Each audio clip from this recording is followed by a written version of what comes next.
Bonjour à tous, aujourd'hui je vais vous parler de comment faire pour avoir son permis aux États-Unis. C'est pas partout pareil, je vous parle de notre cas nous en tant que résidents dans l'état de Géorgie, mais il y a certains autres états qui ont des accords avec la France et où ils sont pas obligés de repasser le permis. Donc nous on a été obligés de repasser le permis, alors là gros moment de panique parce que je suis vraiment très nulle en conduite et je me suis dit oh mon dieu j'ai déjà mis super longtemps à passer le permis en France, combien de temps ça va me prendre ici? Mais alors non, pas du tout. Finalement, ça coûte pas cher par rapport en France. Et en à peine un mois, j'avais le permis, donc code et conduite. Voilà comment ça se passe.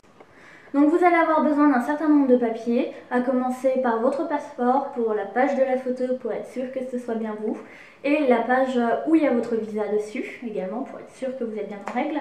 Vous allez avoir besoin de votre pochette que le sponsor vous a envoyé, donc avec tous les papiers genre DS 2019, I94, DS 260. Donc assurez-vous de rien avoir oublié. Ils vont aussi vous demander 2 justificatifs de domicile. Ça, c'est la partie un peu plus compliquée à avoir, surtout quand on vient d'arriver dans le pays. Donc je vous conseille d'aller ouvrir votre compte en banque avant, comme ça vous fait déjà un premier papier. Et le deuxième papier peut très bien être une fiche de paye où la dame vous a expliqué que si le patron faisait une lettre, ça pouvait aussi passer. Et le dernier papier, alors ça c'est un peu plus compliqué, c'est le numéro de sécurité sociale. Si vous êtes comme moi, la première fois que je suis venue aux États-Unis, j'avais un visa J2 qui ne m'autorisait pas à travailler, sauf si je faisais une demande de carte de travail. Donc quand je suis arrivée à la sécurité sociale pour prendre le numéro de mon mari, parce que lui avait le droit à un numéro, ils m'ont fait une lettre en me disant que j'avais pas le numéro de sécurité sociale, mais que j'étais légalement au pays, donc ils m'autorisaient en gros à passer le permis de conduire, et c'est grâce à ça que moi j'avais pu le passer, sinon j'aurais pas pu le passer sans le numéro. Dernier point très important que vous aurez vraiment besoin pour aller passer le permis, c'est beaucoup de patience parce que comme l'administration française, l'administration américaine a une très longue queue. Nous on était genre le numéro 106 et ils en étaient qu'au numéro 80, donc prenez un téléphone, des livres, si vous avez des enfants, apportez-leur des jeux pour qu'ils s'occupent parce que c'est vraiment très long. Une fois que vous avez tous vos papiers, vous êtes prêt à vous rendre à l'endroit où on passe le permis de conduire. Donc quand vous arrivez dans le building, il y a une première queue où ils vont faire le tri. Donc soit ils vont vous envoyer sur les ordinateurs. Sur les ordinateurs, vous allez remplir un questionnaire pour pouvoir essayer de dégorger un peu la longue queue qu'il va avoir après. Et si c'est juste pour un renouvellement de permis ou une perte de papier, vous allez directement aller sur un espèce de petit pad où ils vont vous donner un numéro. Si vous passez par la case ordinateur, une fois que vous avez fini l'ordinateur, vous allez récupérer un numéro également. Et c'est là que ça devient très long parce que généralement il y a 20 personnes devant vous. Donc l'attente est très longue. C'est un peu une grande salle d'attente avec des chaises partout. Et là vous attendez que votre numéro soit appelé. Ça peut être long. Très long. Genre très long. Une fois que vous avez eu la chance et le bonheur d'avoir votre numéro d'appelé, vous allez avoir une dame ou un monsieur qui va venir vérifier tous vos papiers. Donc une fois qu'il aura vérifié que vous avez tous vos papiers, il va vous envoyer passer la première partie, donc le code. Donc là vous voyez que c'est déjà carrément plus rapide qu'en France.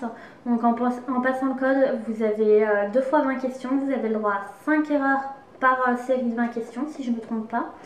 Et la première question, vous pouvez l'avoir en français canadien. Par contre, la deuxième partie de la question sera uniquement en anglais. C'est relativement simple. Moi, je l'ai eu du premier coup, alors qu'en France, j'avais galéré pour avoir mon code.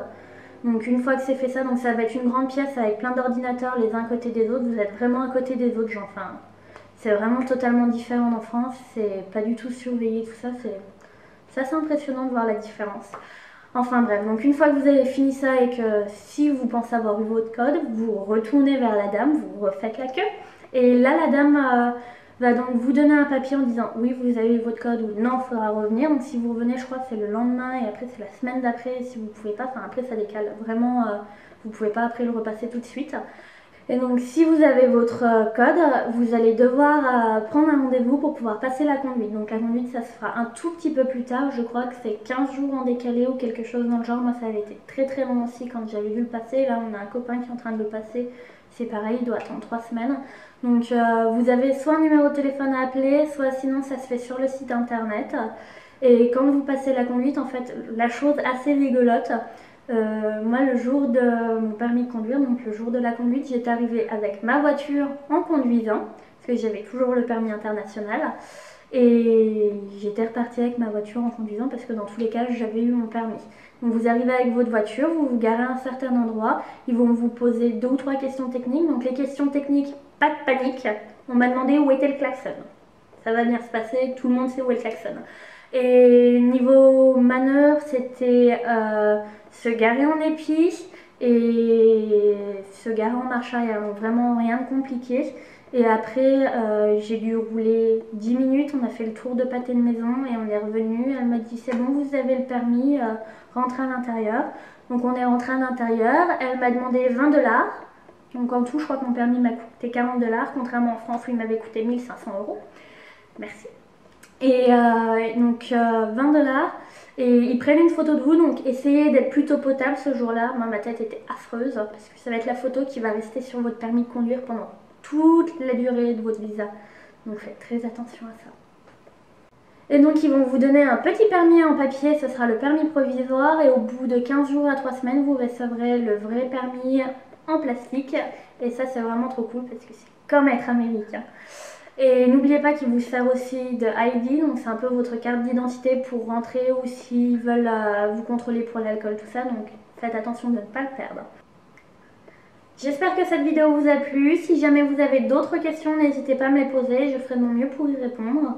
Et si jamais ma chaîne vous plaît, n'hésitez pas à vous abonner, ça me ferait très plaisir. A bientôt pour une prochaine vidéo.